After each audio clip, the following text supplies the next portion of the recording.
The bullet hit the fruit stall 3 feet to Mara's left before she understood anything was happening. She had been reaching for a bag of oranges, fingers just brushing the netting, the smell of the market surrounding her the way markets always did, bread from the bakery stall 2 rows over, cut flowers from the stand near the main entrance, the cold mineral smell of the old stone floor that never entirely left no matter the season. It was a Saturday in the kind of weather that could not decide between autumn and early winter, and she had her coat on and her bag over one shoulder and a list in her pocket that she had already deviated from twice. She was thinking about nothing in particular. Just the oranges. Just the Saturday. Then the wooden board 3 feet to her left cracked apart and she was on the ground. She did not decide to fall. The ground simply claimed her. Cold stone against her palms, the air around her changed, and the market broke into a different kind of sound, not the ordinary sound it had been making a moment ago, voices and transactions and a child somewhere asking for something it had been told it could not have, but something torn open. Ragged and wrong. She pressed herself flat. Her cheek was against the stone. She did not understand yet what had happened. The brain refuses certain words when they arrive without the context the brain was expecting. It searches for something adjacent to normal. A shelf giving way. A cart rolling off the back of a lorry on the street outside. Something falling from a great height. But then the second shot came, flat and hard and entirely unmistakable once you had heard it in sequence with the first, and then the third, and then a fourth, and by that point the market had stopped being the market. People were moving. All of them at once, and then all of them in one direction, toward the main entrance, 30 meters away, a rectangle of gray daylight at the end of the hall. She could see it from where she was lying. The entrance was filling with people pushing through it, the terrible compressed arithmetic of a crowd trying to reduce itself to a single exit. She watched an older man stumble and be caught by the woman behind him without either of them slowing down. She watched a vendor in a blue apron run from behind his table and not look back. She watched a woman with a pram navigate it through a gap with both elbows out, her face forward. She pressed herself between 2 stalls, her back against a wooden support beam, and tried to breathe. Her bag was somewhere on the ground and she did not care about it. She was trying to find the direction. The far end, she thought, past the kitchen equipment stall, past the woman who sold second-hand books on Saturdays, somewhere from that end. But sound traveled strangely inside old stone buildings. She could not be certain. Certain was not available right now. She needed to decide whether to stay or to move. She looked across the open walkway between the rows of stalls. That was when she saw the girl. She was standing in the center of the walkway. The open space between the 2 rows was wide, 12, maybe 15 feet across, and the girl was in the middle of it with nothing around her in any direction. Small. 7 years old, Mara would think later, or possibly 8, she had that wiry, self-contained build of a child who spent time outdoors and had opinions about where she went. Dark curly hair pulled into 2 uneven bunches. A red coat with white buttons and the collar turned up against the cold she had not yet convinced herself to feel. Small brown boots that were very good quality and did not belong in a market. She was not running. She was not moving at all. She was standing completely still with her arms at her sides, looking toward the far end of the market with an expression that Mara would spend a long time afterward trying to find the right words for, without ever quite landing on them. It was not the expression of a child who was frightened in the ordinary way children were frightened, loud, moving, reaching for the nearest adult. It was the expression of a child who had been frightened and had passed entirely through the fear into something on the other side of it. Something very still and very deep that was harder to look at than the fear would have been. Nobody was going to her. Mara saw this in the same instant she saw the girl and it registered as one single fact. The space around her was empty in every direction. The vendors on both sides had gone, she could see the abandoned tables, the open cash drawers, the cut flowers beginning to scatter across the floor from a display that had been knocked. The other shoppers who had been in that part of the market were gone. The woman who must have been with the girl, a hand released in the chaos, a name screamed into the noise and swallowed by it, was nowhere in Mara's line of sight in any direction. The girl was alone in the open. Mara moved before she decided to. That is the only honest way to describe what happened. She did not weigh the question.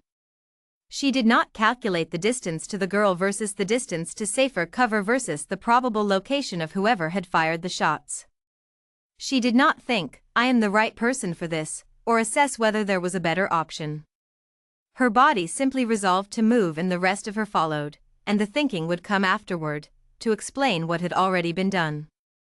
She came out from between the stalls at a low run, bent at the waist because some instinct insisted on it, and she crossed the open space. 10 feet, perhaps 12. She reached the girl and grabbed her around the waist, got her off the ground, and kept moving. There was a concrete column at the end of the nearest row.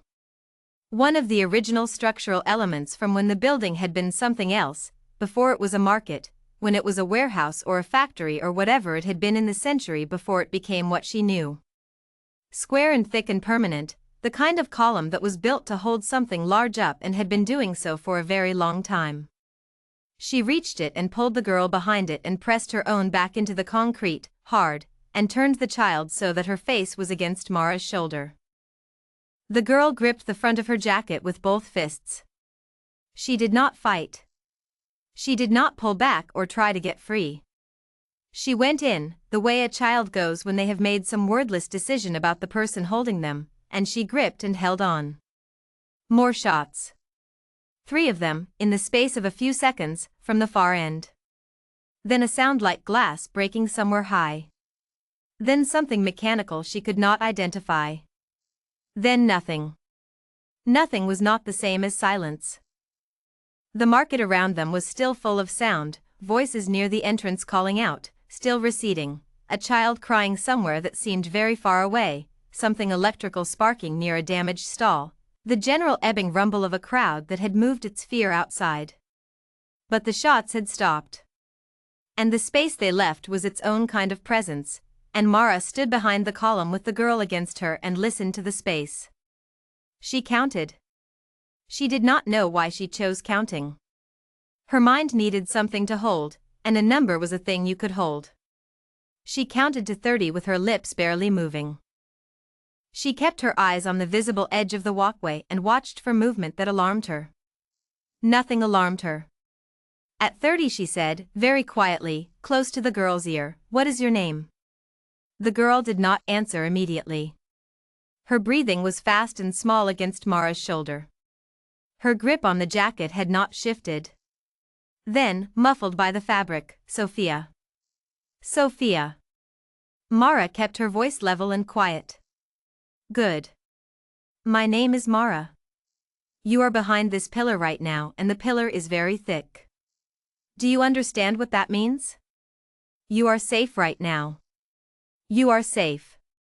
Sophia said nothing. But her grip changed. Not a release, more a settling. A slight downward shift in the tension of it, as if she had heard the thing Mara said and had allowed herself, by a small but real degree, to believe it.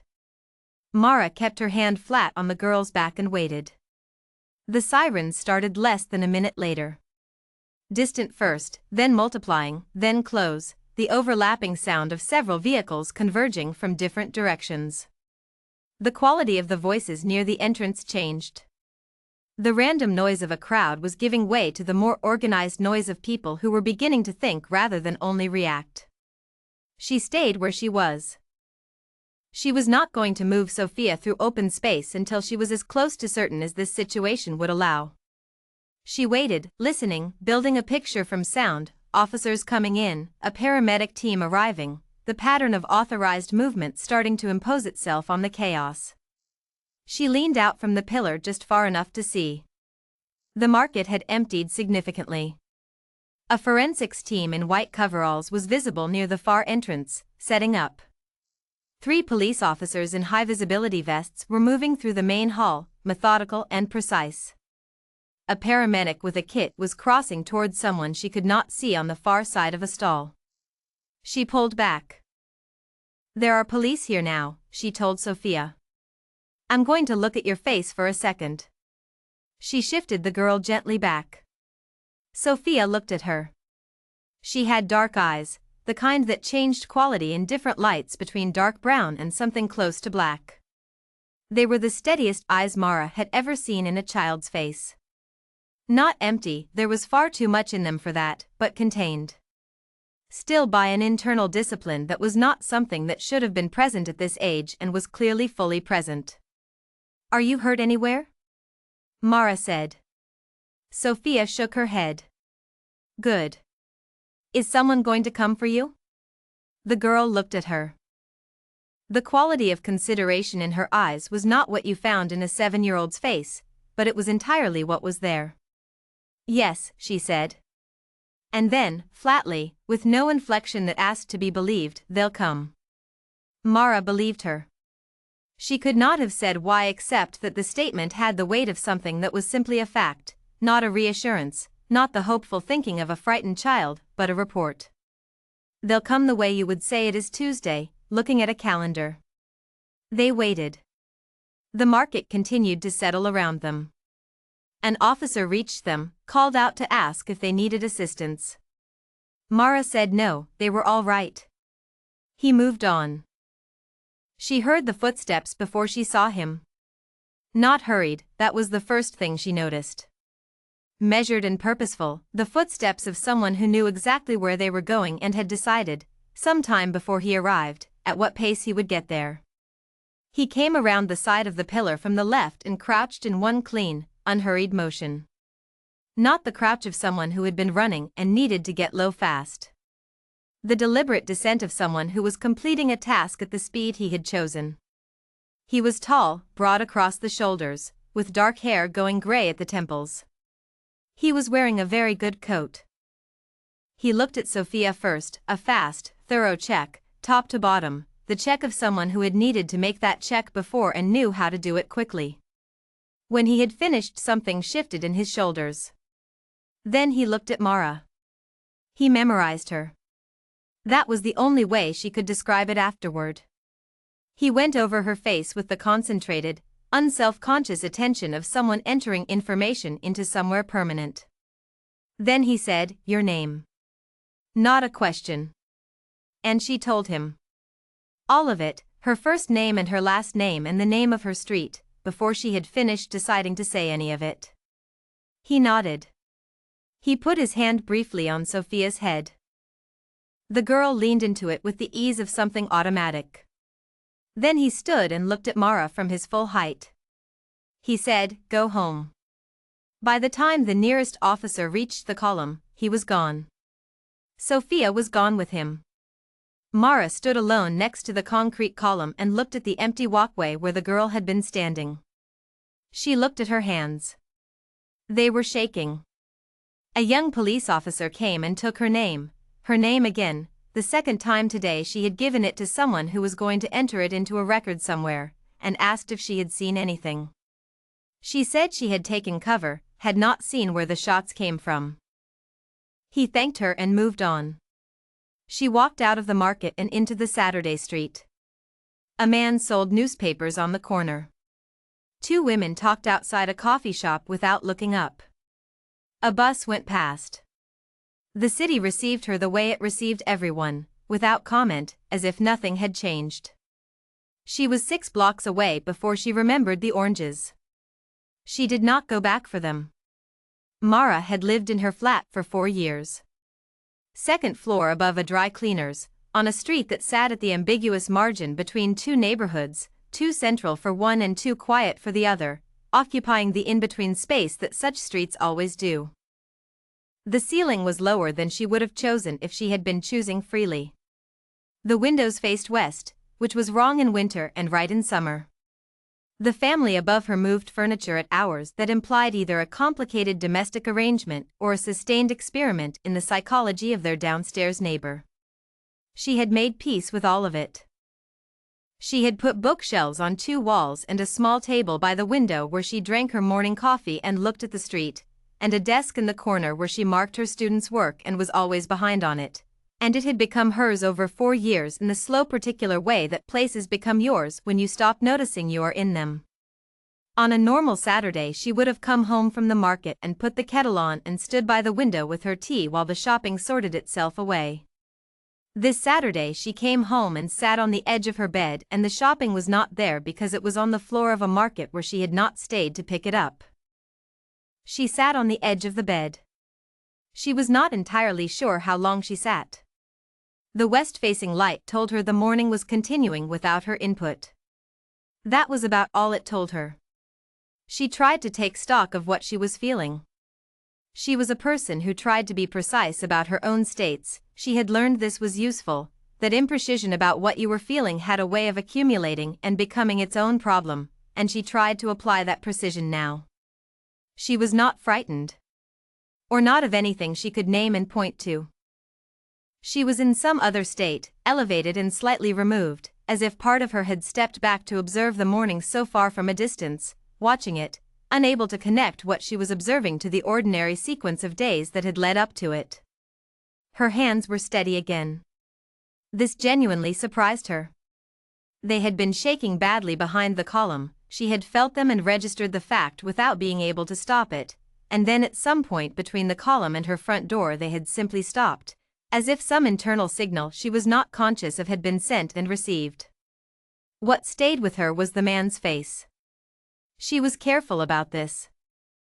She turned it over and looked at it directly, the way she turned over things she needed to understand clearly. It was not fear she felt when she thought about his face. She was not afraid of the face. What she felt was something more difficult to name, something to do with the quality of the attention in it, with the particular thoroughness of the way he had gone over her face. With the way she had given him her name, all of it, before she had decided to. She told herself the reasonable things. She had done what anyone would have done. She had carried a child behind cover and waited for the shooting to stop, and then she had gone home, and that was the end of it. There was no logical reason for anyone to be especially interested in her. She was a schoolteacher who had been buying oranges at the wrong moment. These things happened. People were in the wrong place all the time. It did not mean anything permanent. She believed most of it. At 4:15 she called her friend Caroline, because Caroline was the kind of friend you called when you needed to talk without being asked why you needed to talk. Caroline had a gift for filling conversational space so completely that anything you were carrying had nowhere to settle. She answered immediately and launched without pause into an account of a terrible lunch she had been obligated to attend, and Mara made the right responses at the right intervals, and after 40 minutes she felt considerably more like herself. More located in the day. More sure of the edges of things. She made dinner at 6. Rice and whatever vegetables were left in the fridge from earlier in the week. She ate at the small table by the window and watched the street in the early evening light. The dry cleaners shuttered. A couple walking under the lamppost, talking in low voices, the argument or the conversation impossible to distinguish at this distance. The cat from the wall across the street was on the wall again. Or possibly it was a different cat entirely and she had been assigning the presence of a single persistent cat to what was in fact a rotating population of cats. Either way. She called her mother at 6, because Saturdays at 6 was when she called her mother, and not doing so would have required an explanation she did not have. Her mother talked for 20 minutes about the neighbor's ongoing renovation, which had entered a new and apparently even more disruptive phase, and about a baking program she was watching, and about whether Mara was eating enough vegetables. Mara said yes to the last question, which was true to the extent that she had just eaten some. She went to bed at 10:30. She slept. Not deeply and not without interruption. She woke twice and lay in the dark listening to the quiet of the street outside until the quiet became ordinary again, but she slept. Her dreams were the ordinary ones, the classroom and the marking and some task she could not complete and the standard furniture of a mind that spent most of its waking hours in the company of other people's children. When she woke at 7 she was reasonably rested and for a few moments, in the grey Sunday morning light, the Saturday market had the unreal quality of something that had happened a long time ago. Then her phone rang. Her mother's number. 742. She picked it up on the second ring. Her mother's voice was the careful version. She had heard this version before, in the year her father was diagnosed, and in the months after that, and she recognized it the way you recognized particular weather. The careful version was the voice her mother used when she was holding something back while she spoke, when she was selecting each sentence before releasing it. A man called the house last night, her mother said. On the landline. I didn't know whether to call you last night or wait until morning. Mara was sitting up. Tell me. He was very polite. Very clear. He said good evening when I answered and he used my name, which I don't remember giving him, he simply knew it. He asked for you by your full name, Mara, and when I said you weren't here he said he understood. A pause, paper rustling in the background. He said he was calling to arrange a meeting. He said he wanted to express personal gratitude. He said his name wasn't relevant right now and that you would understand the context. The phrase "you would understand the context" arrived with a particular weight. Did he leave a number? Yes. I wrote it down. Don't call it, Mara said. I'll be there in an hour. She was dressed in 5 minutes. She stood at the window for a moment before leaving. The Sunday morning street below was near empty, one dog walker, one car pulling cautiously out of a tight space, and then she went down and out. Owen's car was in the drive when she arrived, which meant her mother had called him before she called Mara. This was her mother's practice when there was something to be concerned about, you spread the concern first before you concentrated it. Mara did not hold it against her. He was at the kitchen table. Laptop open, 2 coffees made, the untouched look of a man who had been sitting in one position and in one state of mind since he arrived. Owen was 31, 3 years older than her, and had spent 5 years in insurance risk assessment developing the particular kind of patience that came from professionally finding things other people had not looked for. He was very good at it. Sit down, he said. What did you find? Sit down first. She sat across from him. He turned the laptop. The photograph was from a formal event, a charity dinner, from the way the room was arranged, the high ceilings and the formally set tables and the careful lighting that suggested someone had been paid to make the room look like this. He was in a dark suit, standing slightly to one side of a group. He was holding a glass with the ease of someone who had attended many such events and had long since stopped being affected by them. He was talking to someone out of frame, but the angle of his body said he was controlling the conversation rather than simply participating in it. She knew the face immediately and without any doubt at all. Owen said his name carefully, with the deliberateness of someone who was aware that saying a name was a different act from simply reading it. Damiano Vasile. He had found articles. Not many. Each of them careful in a specific and identical way, the care of journalists who had researched enough to know where the story ended and had written up to that edge without crossing it. Property interests across 3 countries, described generally. Import and export, the specifics unspecified. Connections to charitable foundations whose donor relationships were mentioned but not characterized. Connections to political figures in 2 countries, flagged briefly and without elaboration. One legal matter described only as resolved outside court. One business relationship described only as having ended under complex circumstances. None of the articles said the direct thing. All of them said the same indirect thing, in the language of what was chosen to be omitted. Owen let her read for a while. Their mother was at the kitchen window with her arms crossed and her back to the room. She had been there when Mara came in and she had not moved, and the posture communicated that she had already decided something and did not wish to be standing in the center of the room while other people deliberated. We don't respond, she said, without turning. We say nothing happened. We don't call back, we don't meet anyone, we say the wrong number was dialed. He knows her name, Owen said. He knows this address. He knows where she was yesterday morning. Then we say we know nothing and we hope that is sufficient. Their father came in from the garden. He was wearing his gardening coat still, his gloves in one hand, a line of soil on his forearm that he had not yet noticed. He looked at the three of them, at the laptop, at his wife's back, and read the room the way he always read rooms, quietly, completely, without announcing that he was doing it. "Tell me," he said. Owen told him. Fact by fact, nothing added or emphasized. When he finished, their father looked at the laptop for a moment.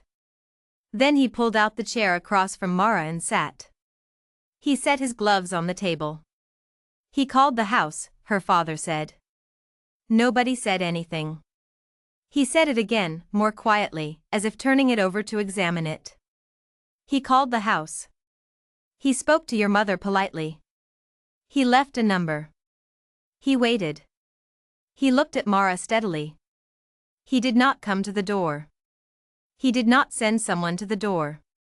He did not appear on the street, or put something through the letterbox, or choose any of the other ways he could have made contact if he had wanted to establish that there was only one direction this could go. He paused. He called the telephone. He left you the option of not calling back. He still found the number, Owen said. He still knows everything about her. Yes, her father said. He does. But he chose to call. He looked at Mara. That is a choice. It is communicating something.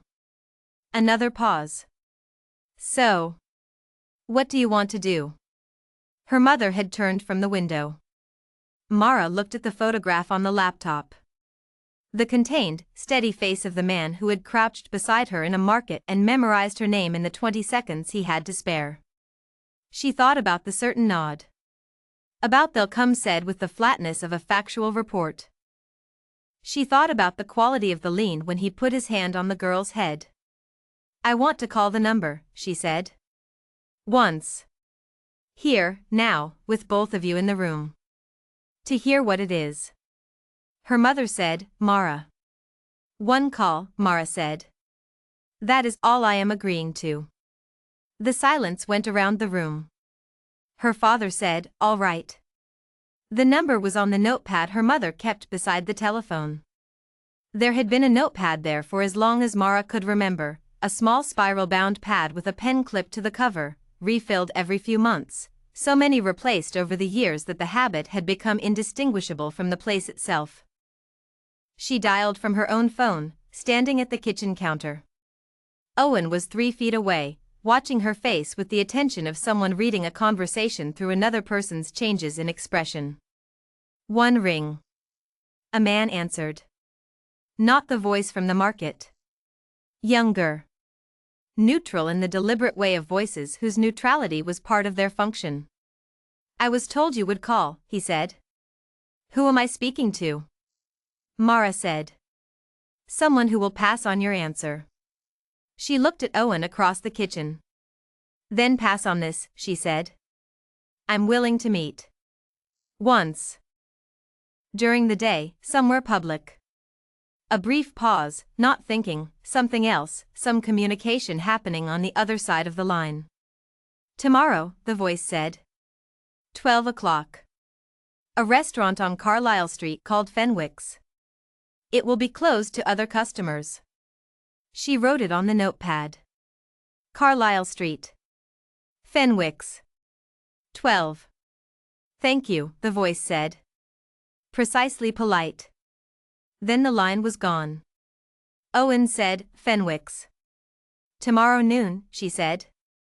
He looked at her for a moment. I'm coming with you. No, she said. Mara. Owen, no. She said it with the particular evenness she used when a decision was made and the question was only whether everyone would acknowledge it. I'll call you when I leave and come here directly after. But you're not coming.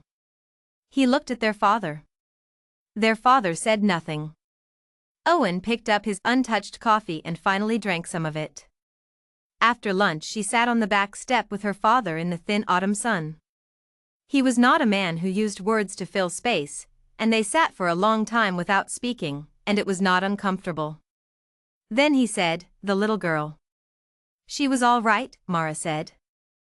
He nodded once, and turned his face toward the pale sun, and they sat for a while longer, and eventually went back inside, and that was the last thing either of them said about it that afternoon. She left for Carlisle Street at 11:30 and spent the intervening time walking the surrounding blocks.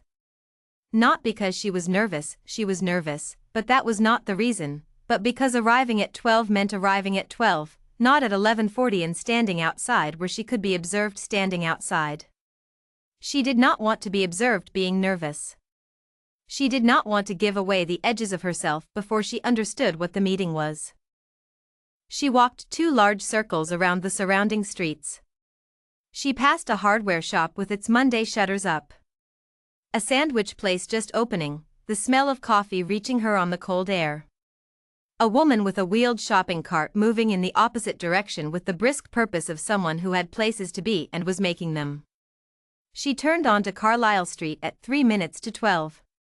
Fenwick's had a dark green facade with the name in simple painted letters that had not been updated in some time. The windows were slightly frosted in the lower half, clear in the upper half. Through the clear glass she could see the pendant lights and the white tablecloths and the general shapes of the space but not the details. The bookshop to its left had a customer visible through its full glass front, standing at the window display. The estate agent to its right was closed on Mondays. 2 men stood outside the door. She had anticipated this and she looked at them directly and without breaking her stride, which she thought was the right approach. She had spent 3 years learning to look at 22 9-year-olds simultaneously without singling anyone out and without giving away what she was looking for, and this was some version of that skill, applied differently. The 2 men looked back at her without changing their expressions. They were not large in the theatrical sense of people whose size was intended to announce something. They were large in the plain factual sense of people who were large because their employment required it. She reached the door and they stepped aside. She went in. The room was warm. Coffee, and something savory being prepared in a kitchen somewhere at the back, the sounds of it audible if she listened, a knife on a board, the low ambient noise of cooking. 4 tables with white tablecloths, pendant lights hanging low over each one. Clean, simple, nothing on the walls that distracted. No music. No other customers. At the center table, the man was standing. She had not expected this. She had expected to find him seated, to cross the room to him, to sit when she was ready to sit.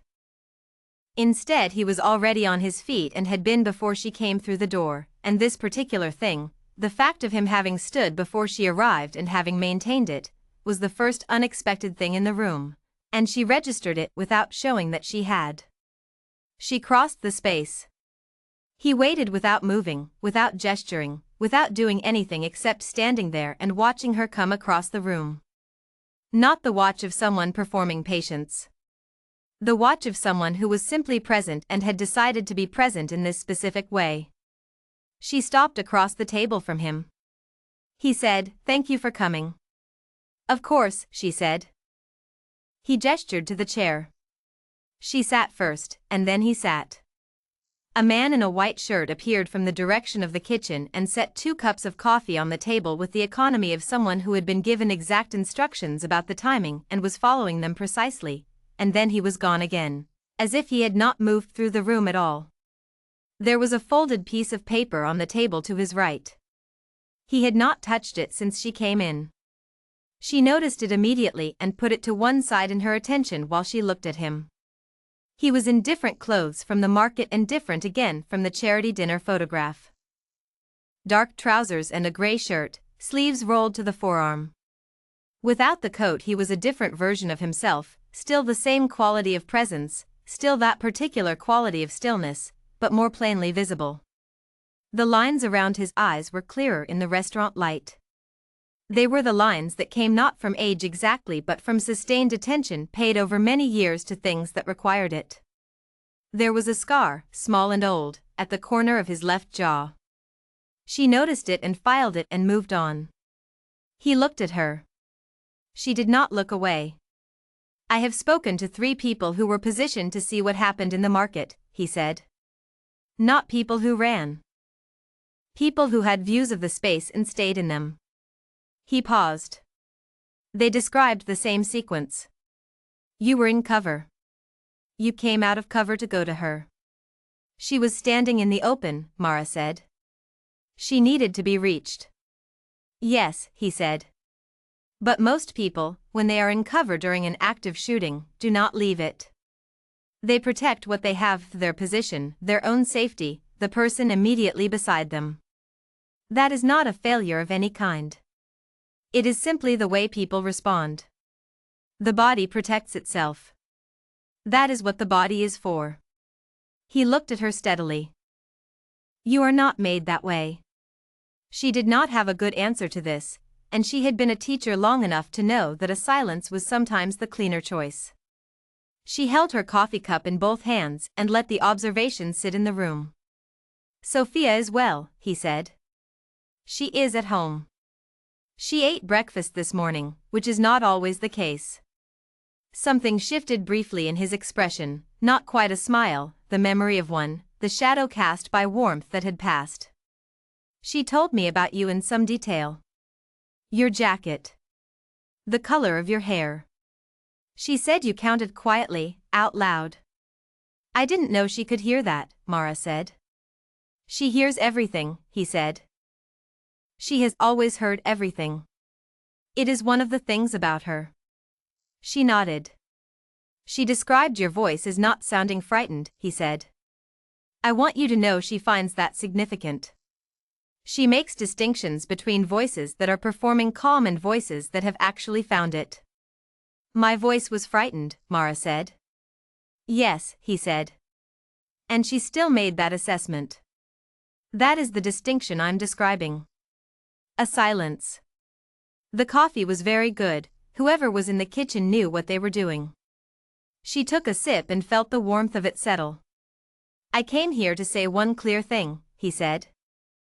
What you did for her is not reducible to any kind of figure or exchange. I know what it looks like when someone tries to put a value on something that does not have one, and I know what that does to the thing itself. So I won't try. He looked at her with the same level, thorough attention. What I would like is for your family to know that they are safe. Not as payment.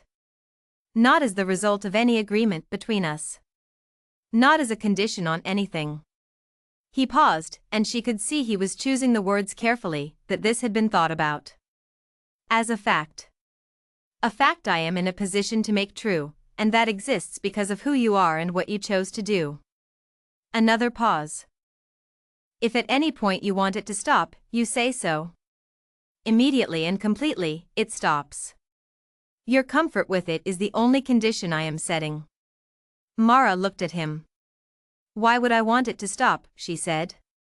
Because knowing is different from not knowing, he said.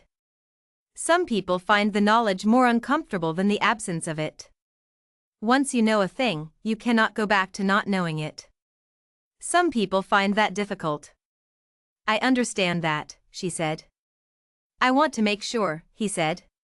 It was not a challenge. It was due diligence, the precision of someone who did not want to revisit this. I do understand, she said. He nodded. She looked at the folded paper on the table. From Sophia, he said. She insisted it be delivered in person. She said she could not trust the postal service with it. That trace of warmth again, brief as before, gone before she had quite finished registering it. She has specific views about the postal service? Mara said. Strong ones, he said. She has developed them over time. Mara reached out and took the paper. She opened it carefully. Orange crayon. Deployed with complete commitment, no hesitation, no pulling back, the way a child draws the feeling of something rather than the surface of it, when the feeling is the thing they are trying to communicate and accuracy is not the point. 2 figures, one tall and one very small. The tall figure's hands were very large, disproportionately large, and not by accident. They had been drawn that way on purpose, emphasized, made the most significant element of the tall figure's body. The two of them were surrounded on all sides by orange, fast and expansive strokes that went to the edges of the page and in several places went past them, as if the color needed more room than was available. Fire, possibly. Warmth, possibly. Or simply orange, the biggest and brightest color in the box, chosen because it was the most necessary one. Mara held the drawing for a while. She looked at the large hands. She folded it carefully and put it in her bag. "She's an excellent artist," she said. Less than a second. Less than a full second in which something opened in his face, something that had nothing of measure or composure in it, nothing of the careful, level steadiness of everything else she had seen from him. Something entirely unguarded and entirely private. Then it was gone, and the steadiness was back as complete as before. "She is," he said. They sat for a moment in the warm closed room.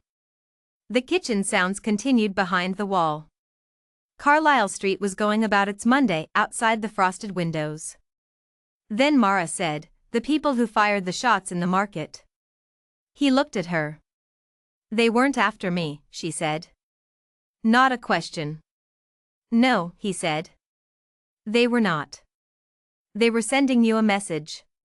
The pause that followed this was the longest of the entire meeting. He looked at her with an expression that was not surprise, something more precise than that, more specific. The expression of someone who had opened something expecting to find a certain amount of its content and had found more. "Yes," he said. "Has it been answered?" He held her gaze. "Yes," he said. She nodded once. She did not push further and she did not need to. She could feel, exactly, the edge of what she was meant to know, and she was not going to reach past it. She understood that reaching past it would be both pointless and unwise, and that having been told even this much was itself something, and that she was accepting what it meant to carry it. She had accepted that when she dialed the number on her mother's notepad. He seemed to understand that she understood, because the next thing he did was nothing, simply sat in the silence with the ease of someone who had said what he came to say and did not need to add to it. She finished her coffee. She stood. He stood. She put out her hand. He shook it, brief and firm and entirely formal, and the formality felt, strangely, entirely appropriate to everything that had been said in the room. She walked to the door.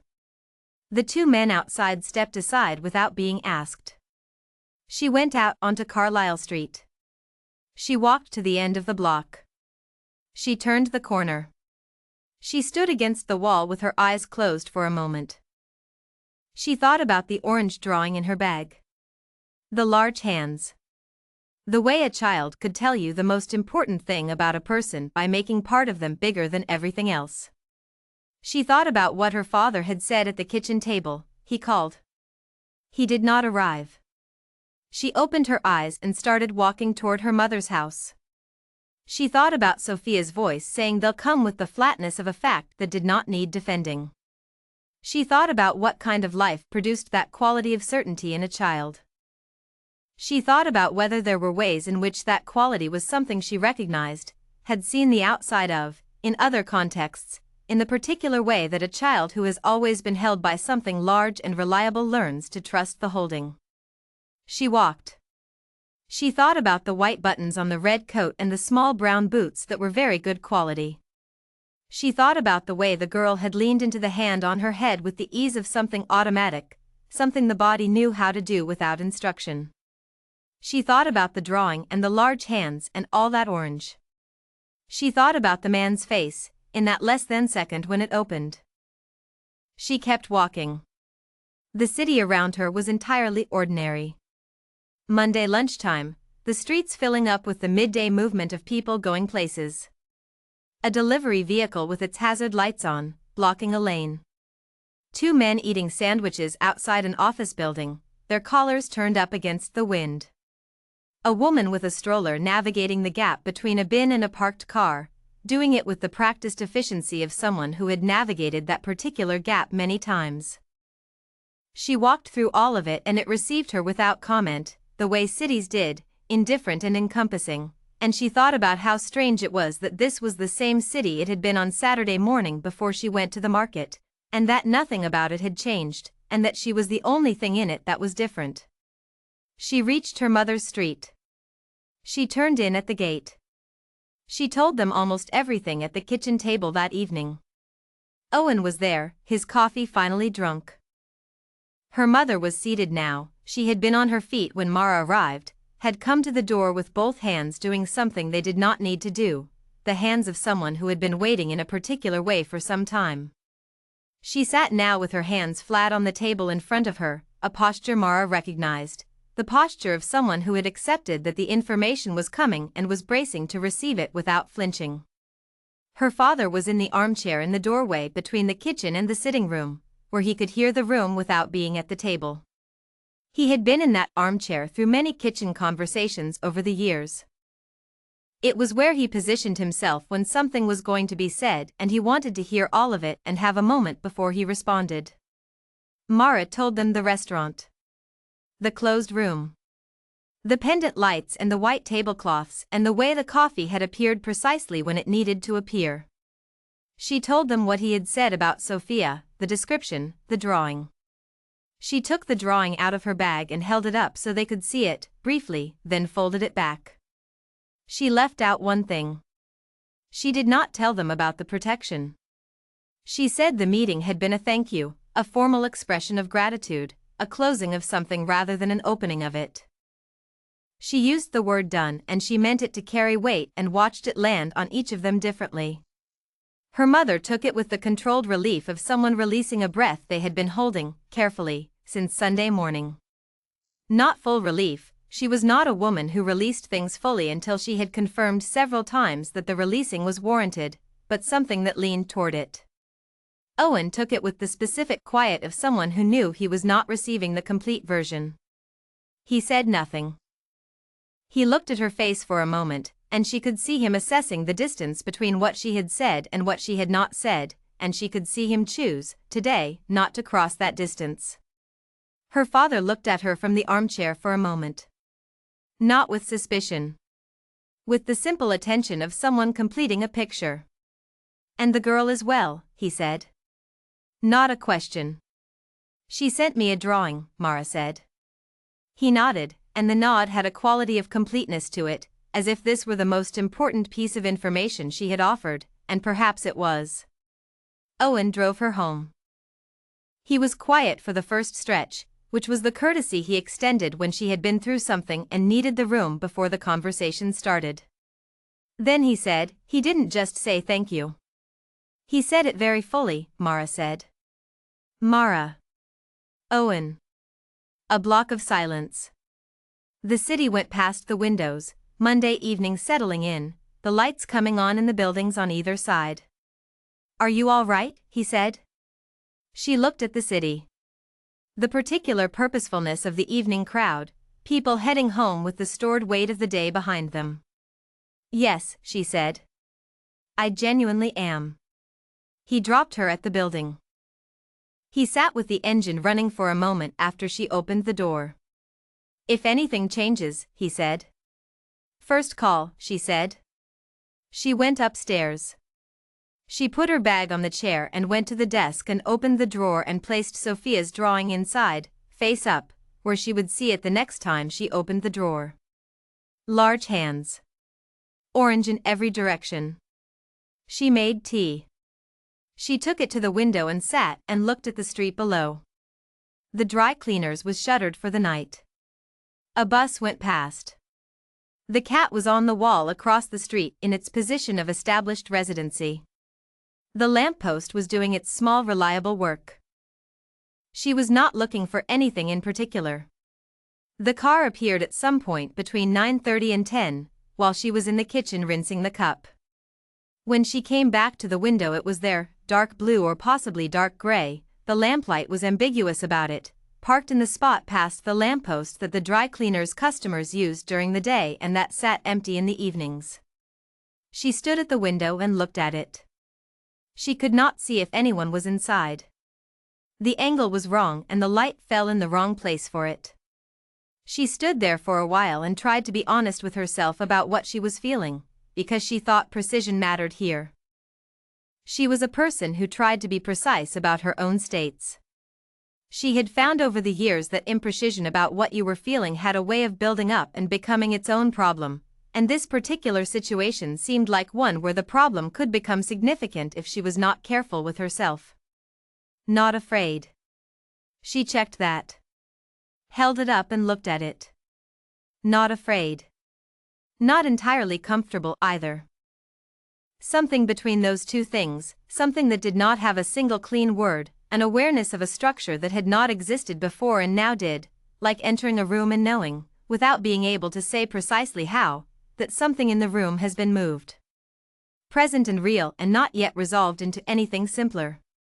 She thought about what Vasile had said. About knowing being different from not knowing, and about the impossibility of going back to not knowing.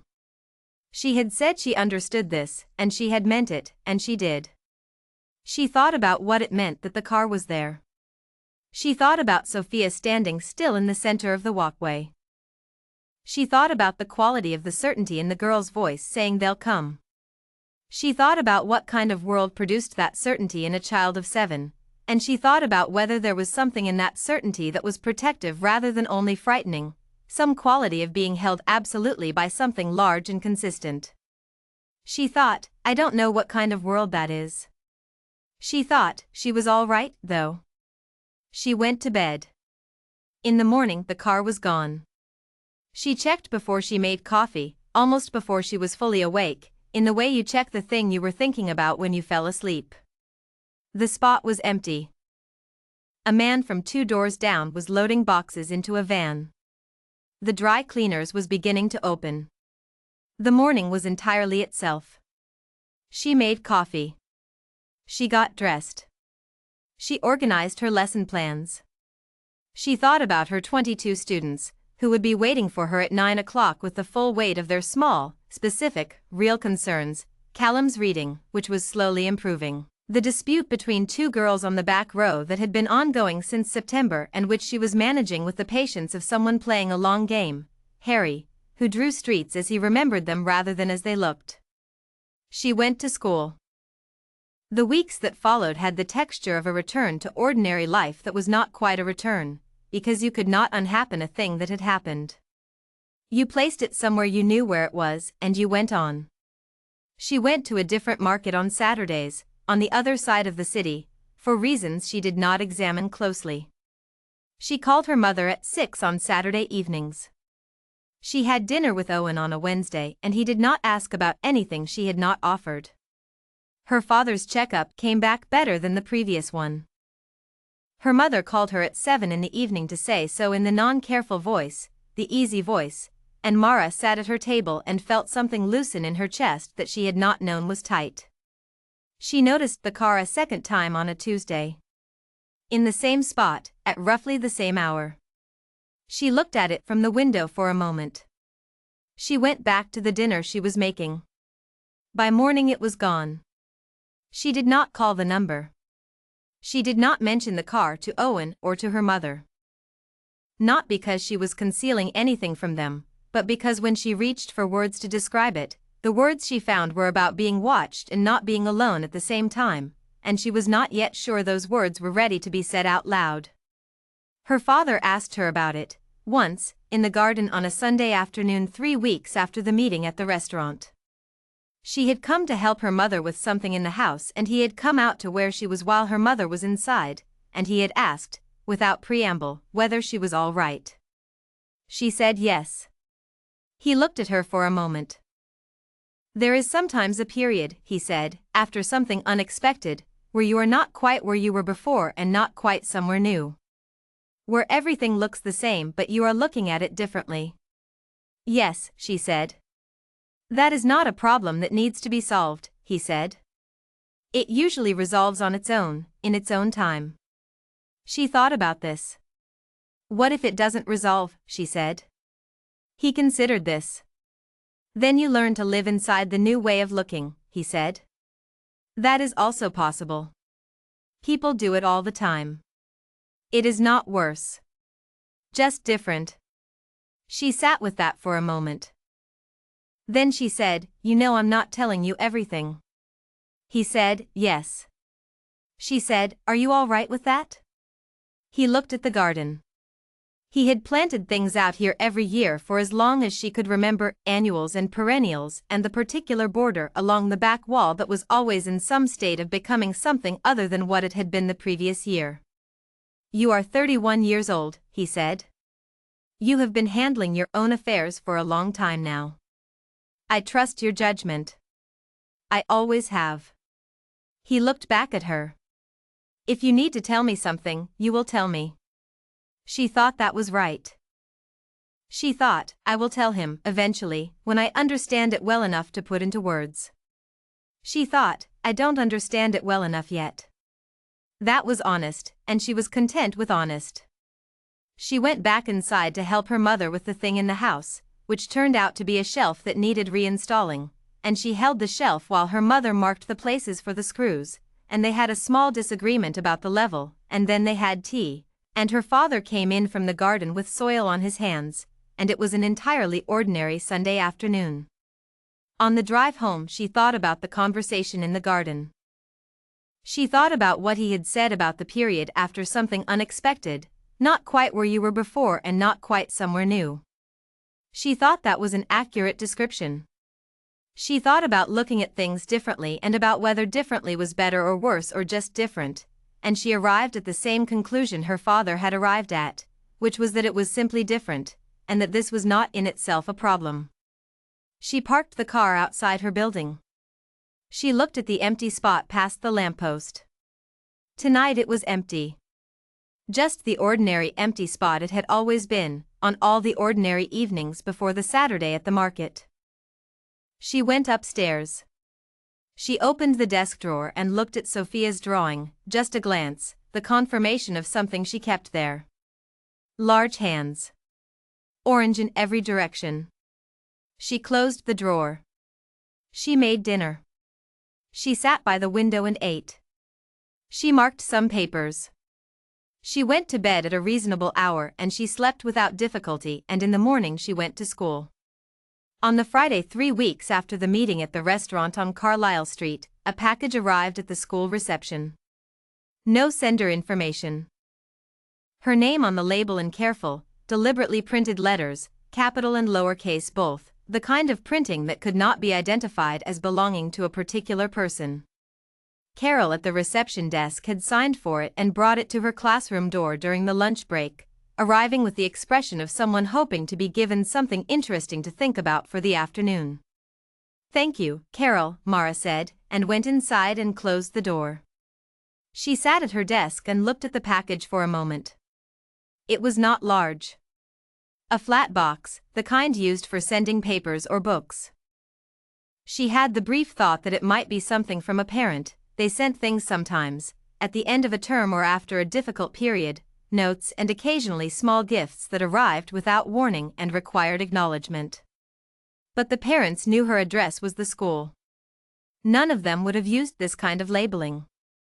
She opened it. Art supplies. The kind she had wanted for her classroom for 2 years and had never been able to get through the school's budget, no matter how carefully she framed the request or which version of the argument she tried. A wooden case of watercolors with real pigments, the kind that held their color across the full range the label promised.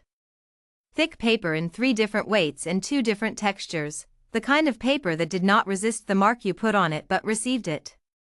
A set of brushes with proper bristles and well-balanced handles, the kind that responded to what you asked of them rather than fighting you back.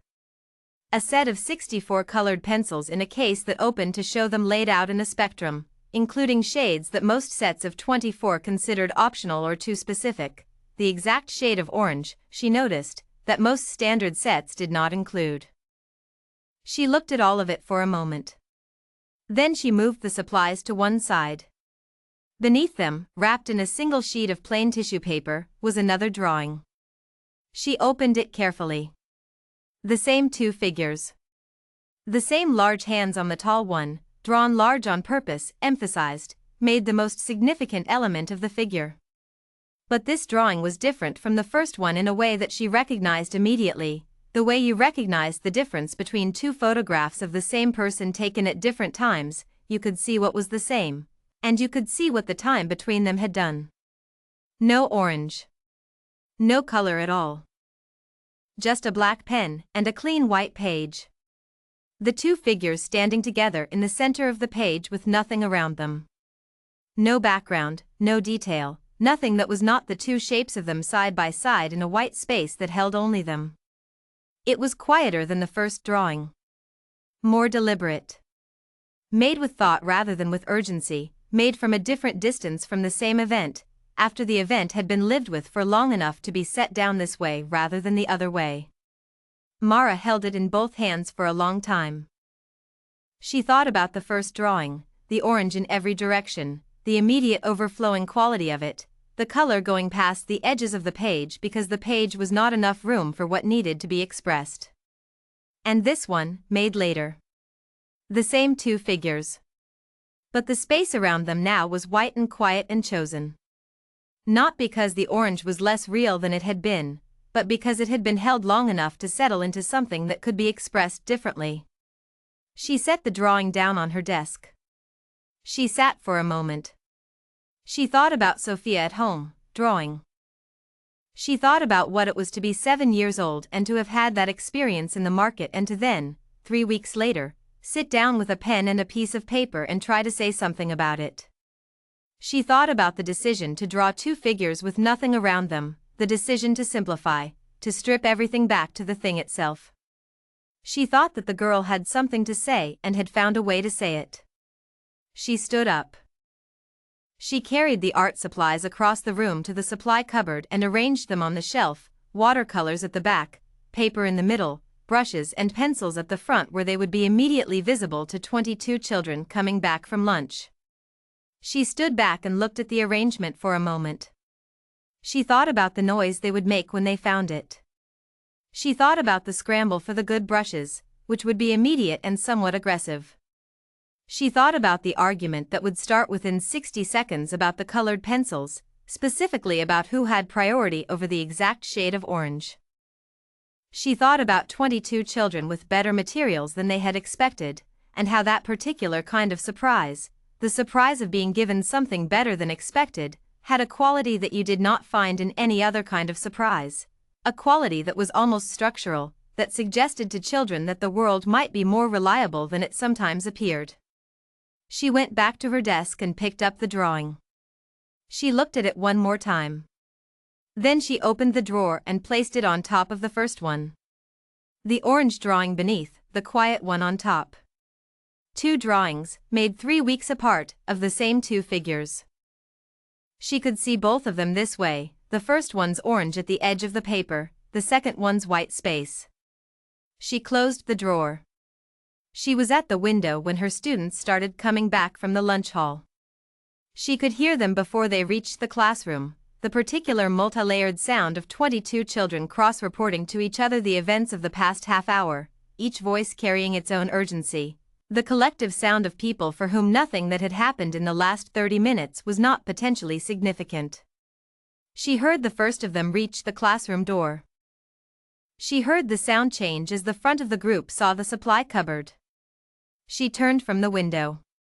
She got between them and the cupboard with the practiced efficiency of someone who had managed exactly this situation many times, and she managed the scramble, and she organized it into something that functioned, which took about 90 seconds and required 3 separate negotiations about the colored pencils, 2 of which succeeded. The afternoon began. She moved between the tables. She looked at what they were making and offered small specific suggestions where they were needed and left alone the work that did not need her. She stopped behind Callum. He was 9 and had been struggling with reading since September, and she had been quietly experimenting with different approaches for 3 weeks. He was not drawing. He was looking at a picture book, slowly, with the deliberate attention of someone reading in a language they were still learning to trust. He turned a page. He moved his lips slightly. She watched him for a moment without interrupting. She thought, that is the approach, then. She made a mental note of what he was doing and how, and moved on. She stopped behind Harry. He was drawing a street again, the same street outside the school, or possibly a different street, she could not always tell. He had used the new watercolors. The road was blue, a generous and slightly unlikely blue.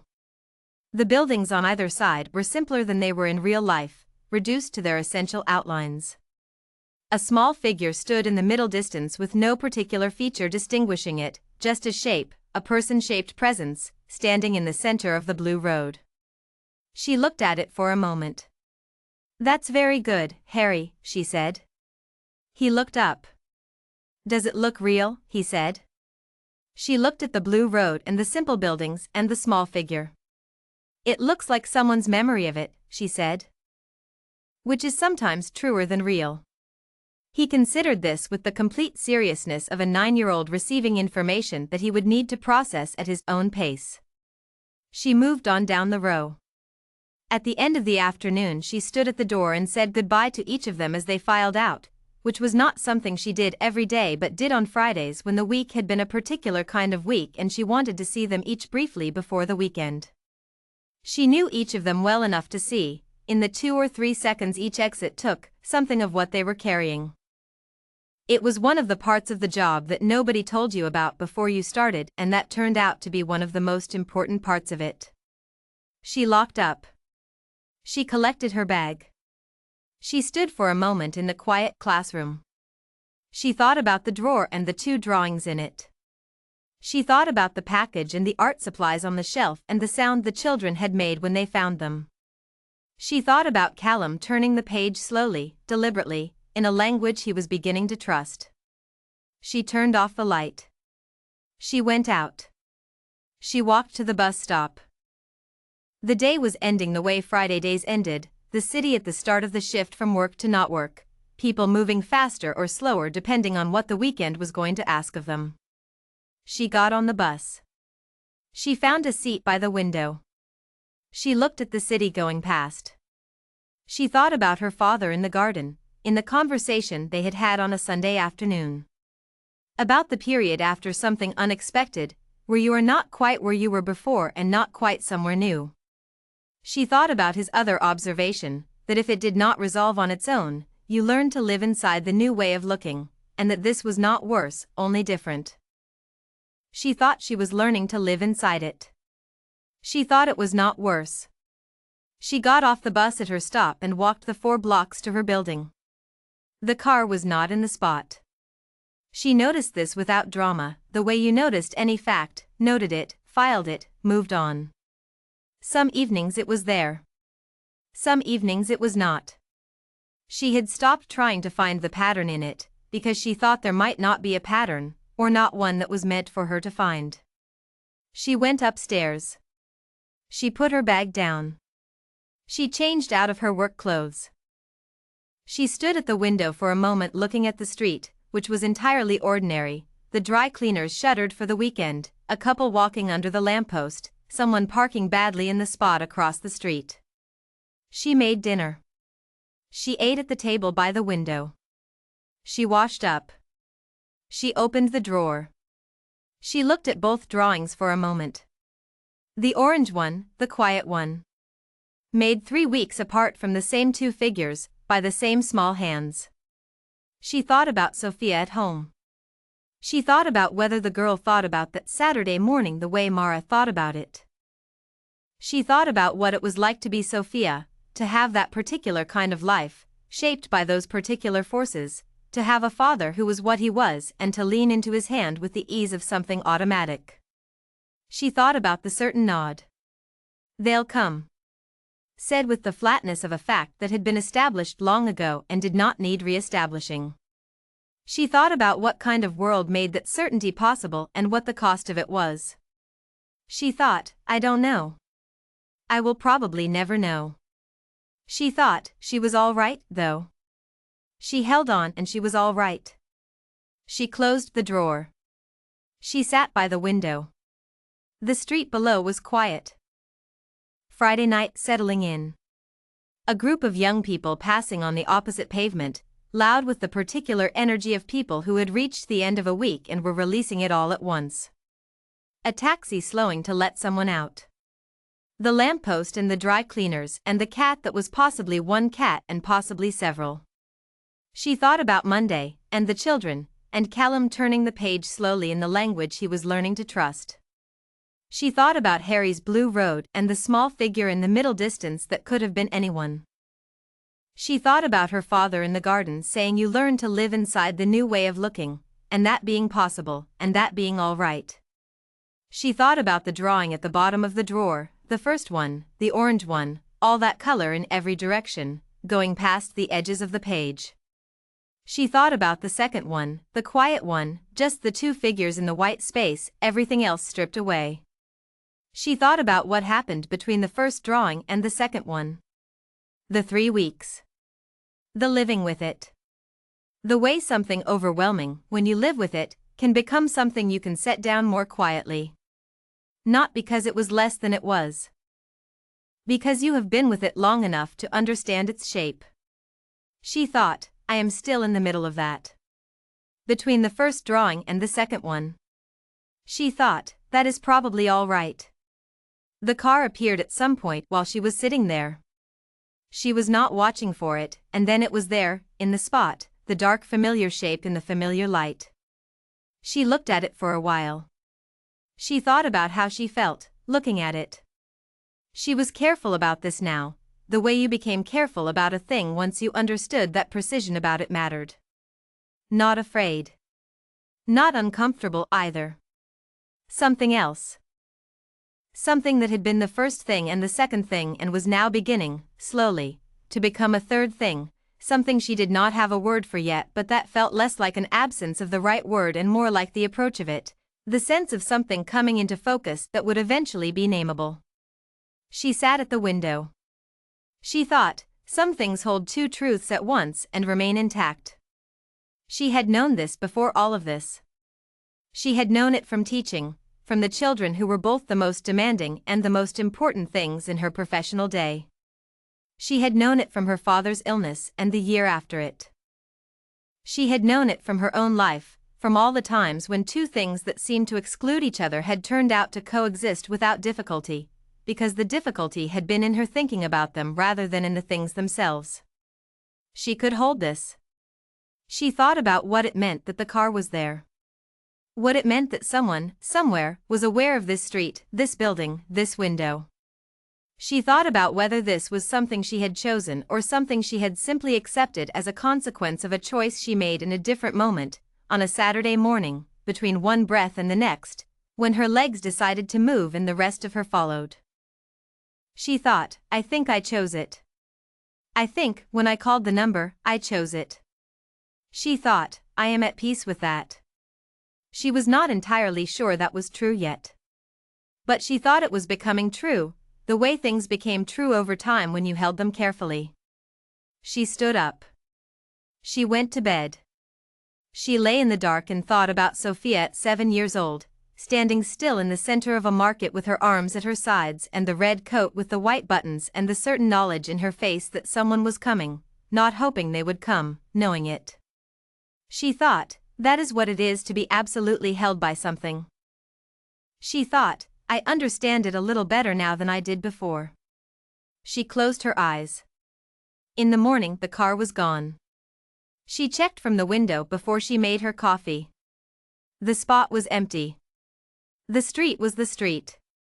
She made coffee. She stood at the window with it and watched the Saturday morning street begin. The dry cleaners opening. The man from 2 doors down with his dog. The Saturday delivery truck making its rounds, the thump and slide of packages. She thought about going to the market. Not the market on Carlisle Street, not the market she had stopped going to, but a market, some market, because she needed oranges and because it was Saturday morning and she was not going to let one Saturday morning become the permanent replacement for all Saturday mornings. She got dressed. She took her bag off the chair. She opened the desk drawer one more time. Both drawings still there. The orange one and the quiet one. Large hands in both of them. She closed the drawer. She went out. The Saturday morning was cold and clear. People were on the street with the particular purposefulness of Saturday morning people, errand running and weekend starting, and the specific sense of a city getting on with things in a mode that was different from the weekday mode.